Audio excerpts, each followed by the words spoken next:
maa ngi tudd Diary Camara nekk bàjjanu gox Balabé de Guinaw Rail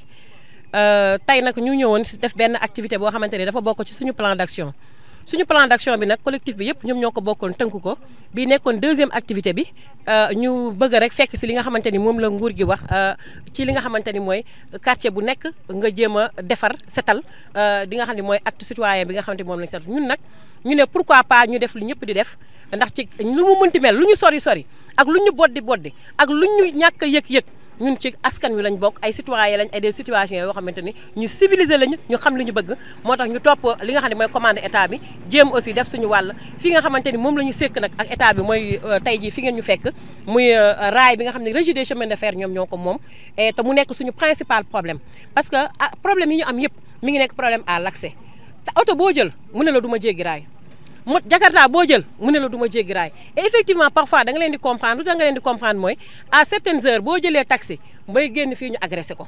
te déjà yow lor nga doomu jàmm boo jëlee Jakarta bu jéggee raay bi dañ koy agressé pour lan parce que sànq ñu ngi koy wax fii mooy jéggi raw maanaam boo fi defee tooxi doona boo def amoo kenn kon xam ne lay topp autant y avait la police daan Medina Fall dafi daan ñëw sax di def ay ronde mais léegi gisatu lañ léegi lii yéen a ngi gis oto mbalit bi ñëw na ba fii day nii lay topp day longer raay bi dem yoonam déjà ñun duñ ko gis alors insécurité lu ñu nekkee moo bëri insalubrité mi ngi fi insécurité bi mi ngi fi mais aussi manque parce que ñun amuñu poste de santé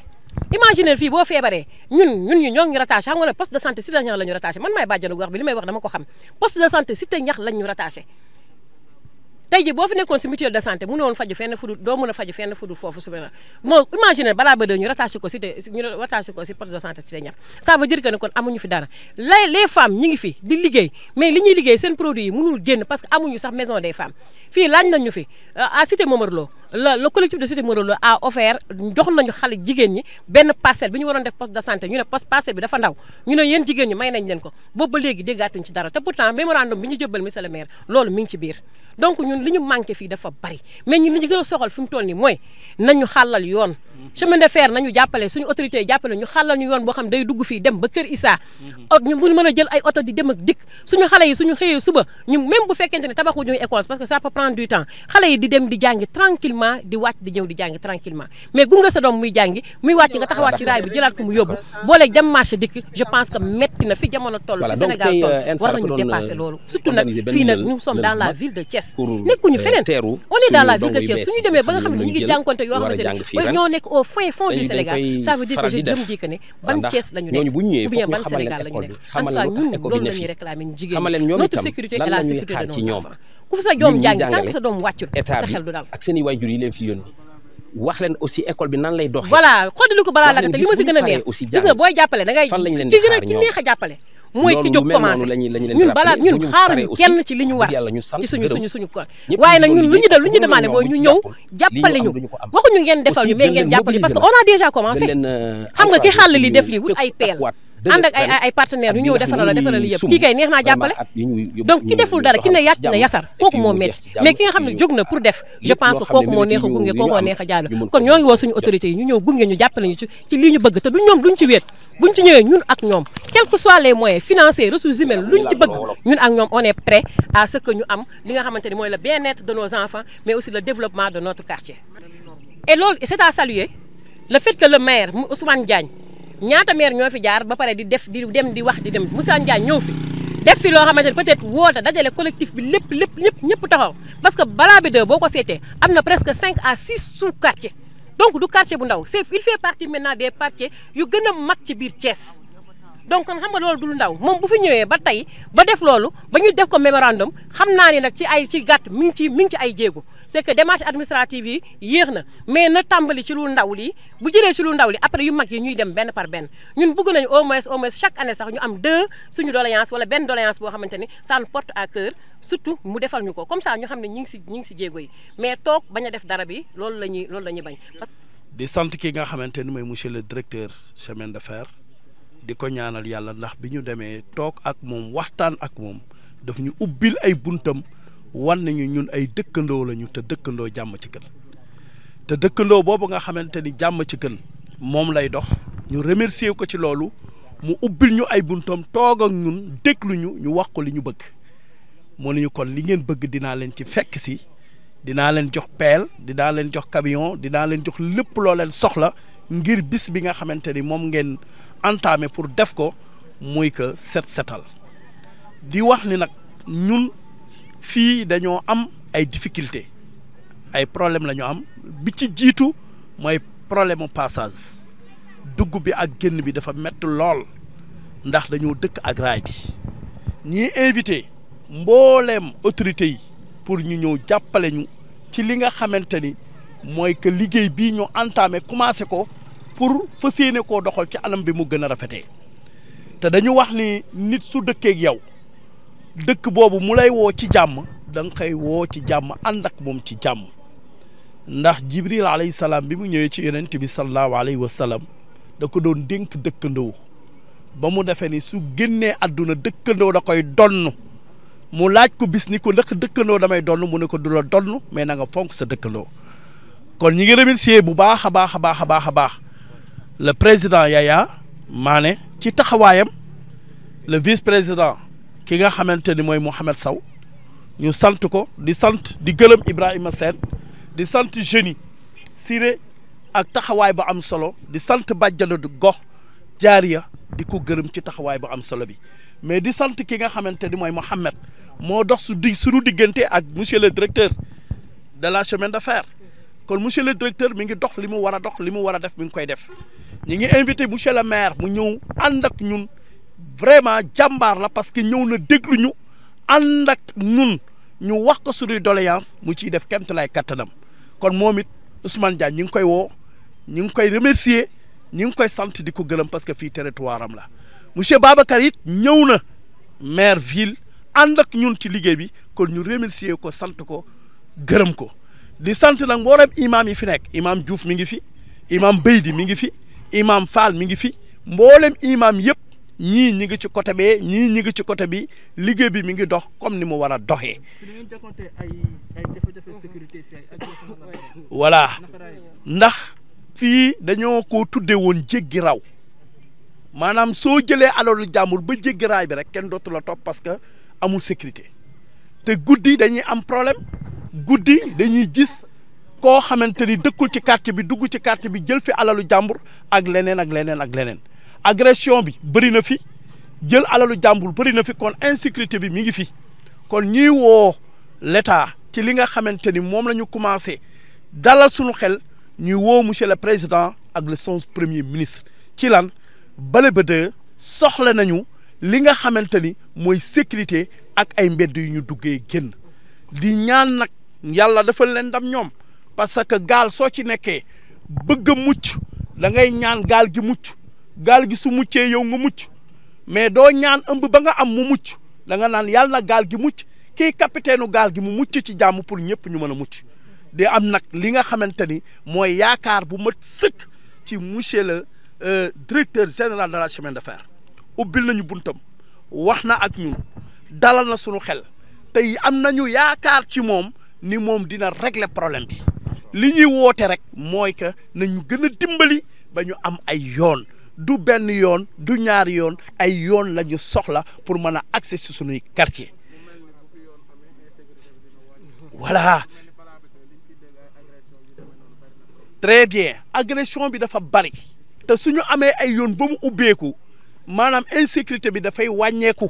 te ñun ñi ngi def suñu plan d'action pour jéem a xeex loolu mais il faut que état jàppale ñu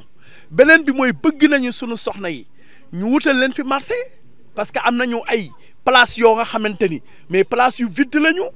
ñu wutal leen marché pour ñoom ñu mën a concentré wu ci li nga xamante ni mooy liggéey bi ci biir kër gi mais bëgg a yóbbu sa doom jéggil ko raay bi mu dem école nga bëgg a dem marché bëgg a heure añ nga teg ko xale bi war a delluwaat école loolu ay difficulté la difficulté yooyu nag la ñu bëgg mu jeex parce que fii même kii Sénégal am na difficulté yoo xamante ni dafay war a jeex beneen bi mooy que tata bi tey jii suñu soxna yi suñu dem marché dañuy am ay problème te tata boobu bëgg nañu muy dugg si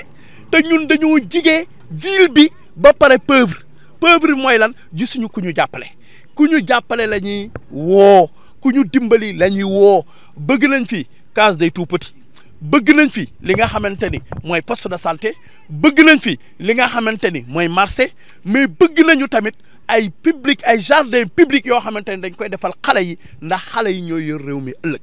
ñeent fukki xale fu ñu dajee am na ku ci nekk wàlliyu am na ku ci nekk borom alal te yow bu na koo xam kon lépp mu ngi dépendre ci sunu borom subhaanahu wa taala waaw voilà mu mel ni kon autorité yi xaw nañu fàtte Balaba 2 mais ma lay wax tamit ni la monsieur le maire Ousmane Diagne ñëw na fi pour régler problème yi lampadaire yi ngay gis moo ko fi def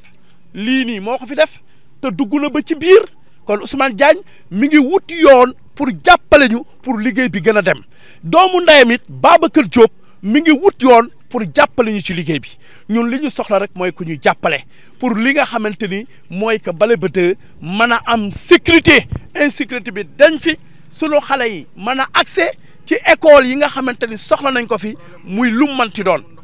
waa problème mu ndox am na fi léeg-léeg da ngay gis semaine boo nga xamante ni robinet yi du ubbi semaine léegi yow da ngay obligé xale yi ngay dem yow di wuti ndox di leen indil te loolu dafa metti courant bi tamit fi mu war a àggu fa mais am nañu xel mu dal ci monsieur Mané directeur de la Sénélec nga xamante ni macha allah mi ngi def kéem tolluwaay kattanam mais il faut que état ñëw dimbali ñu ci li nga xamante ni mooy Balaba 2 kon ñu ngi woo ñëpp ñu jàppale ñu pour sunu dëkk bi am kalam bu rafet ndax dëkk bi dëkku leer la ndax ay daara dafay nekk ay juma dafay nekk ay nitu diine dañ fay nekk ngir liggéeyal l'islam. Moi, je m'appelle Yaya Mané, je suis le président du conseil de quartier de Balabé. Donc, c'est une initiative qu'on avait prise au niveau du quartier. Après la journée de solidarité organisée au moment du Ramadan, la deuxième action, c'était de faire une journée d'investissement humain qui consistait à faire une journée de set-setal, de nettoyer le quartier parce que c'est dans un environnement sain que les gens puissent s'épanouir. Le quartier est vraiment exposé à des difficultés, surtout difficultés d'accès. Nous habitons aux abords des rails, donc même pour accéder chez nous, on a d'énormes difficultés. Donc on avait fait des démarches en concert avec les chemins de fer pour nous trouver un passage à niveau. Donc c'est dans cette action qu'on a démarré une action de solidarité et de nettoiement. Donc c'était là l'occasion de remercier l'ensemble des membres du quartier, surtout les habitants du quartier, qui ont vraiment ménagé aucun effort pour la réussite de cette journée. Une journée qui a été une réussite totale pour nous. Parce que notre difficulté, c'est l'accès. On invite les autorités à nous venir en aide pour régler ce problème d'accès. Le quartier est confronté à des difficultés d'ordre structurel. Les femmes sont là. Pour aller même au marché, elles ont des difficultés parce qu'il n'y a pas les cars qui viennent pour le ramassage. De même que le ramassage aussi des ordures pose problème. Donc on tend la main aux autorités pour nous venir en aide parce que nous sommes des citoyens. Nous avons le droit de passage, surtout au niveau des rails, et aussi un épanouissement dans le quartier. En quoi faisant? Il nous faut des structures de santé parce que le matin, nos enfants sortent pour aller dans les autres établissements. On doit avoir un SEM, un lycée, un hôpital, bon pas hôpital précis, mais un district de santé pour vraiment venir en aide aux populations. Nous invitons les autorités à venir nous prêter main forte pour la réussite de ce vaste mouvement. Parce qu'on a des ambitions pour le quartier. On sait qu'on ne peut pas tout faire, donc il nous faut l'accompagnement des autorités. Donc c'est un appel que nous faisons à toutes les autorités pour nous venir en aide, pour régler les problèmes que le quartier est confronté. Merci. Il y a un problème d'insécurité aussi. Il y a un problème énorme d'insécurité. Parce qu'à partir de 19h, les dames ou bien les gens qui sont dans d'autres manifestations sont obligés de rentrer. Parce que le passage au niveau des rails, il y a des agresseurs. On a beaucoup de cas de vol. Dans les maisons, des agressions. Donc vraiment, il y a un problème d'insécurité. Certes, la mairie est en train de faire quelques efforts avec les lampadaires, mais ça reste encore. Donc vraiment, on les invite à nous venir en aide. Nous sommes des Thiessois, nous habitons tout près de la ville, mais quand tu entres dans le quartier, tu as comme l'impression que tu es dans un village. Nous devons bénéficier de toutes les commodités qu'un quartier digne doit avoir. Donc c'est un appel que nous faisons aux autorités. Et pour nous disons aussi, on ne les attend pas pour commencer, cause pour laquelle on a démarré cette action. Maintenant, c'est à eux de venir nous appuyer. Donc c'était vraiment l'objet même de cette Il y a aussi le directeur des chemins de fer qui n'a ménagé aucun effort pour nous appuyer en matière logistique. Ils sont venus avec des pelles, des camions. Et vraiment, ils nous ont appuyés avec les pelles. Tout le matériel qu'on avait besoin, ils nous ont appuyés. La mairie aussi de même a fait quelques efforts. Mais vraiment, on souhaiterait quand même l'appui de la mairie. Nous sommes ses administrés. On doit les sentir dans la ville. Malheureusement, on ne les sent pas. Donc c'est un appel que nous faisons. Avez-vous fait des demandes auprès de la mairie? Le maire, on avait une délégation qui était même allée le voir au niveau de la mairie. On l'a invité dans notre quartier, il est venu, on a discuté. On avait même fait un plan d'action avec un mémorandum qu'on lui a remis. Mais jusqu'à présent, ça ne bouge pas. Ça ne bouge pas. Donc vraiment, c'est l'occasion de faire un appel de grue pour qu'il vienne nous aider. Donc vraiment, c'est une invite qu'on fait au maire, que le maire de Thiès-Ouest, le maire de la ville de Thiès, Thiès-Est, le maire de la ville, vraiment de nous venir en aide. Nous sommes leurs administrés. On a le droit de bénéficier de toutes les communautés que les autres quartiers ont. Vraiment, c'était sur ce point qu'on voulait vraiment développer.